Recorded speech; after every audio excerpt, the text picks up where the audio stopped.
BHU establish हो चुका था और दुखभंजन शास्त्री जी संस्कृत विभाग में प्रोफेसर थे। तो दुखभंजन शास्त्री जी का चौखटा में आवाज था, तो सब्जी वाले के साथ उनकी थोड़ी बहस हो गई और दुखभंजन जी ने उनको गाली दे दिया सब्जी वाले को।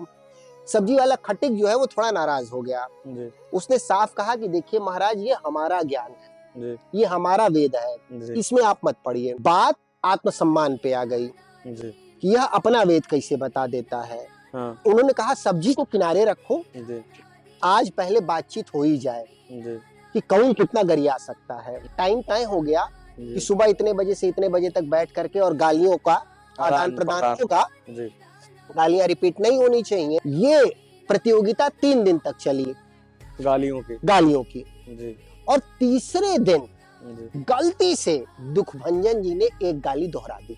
जी अब प्रतियोगिता में हारने का ये था जी कि भाई जो भी हारेगा जी वो धोती खोल के अपने घर जाएगा। अच्छा तो दुखभंजन जी हार गए जी और धोती खोल के वो घर गए।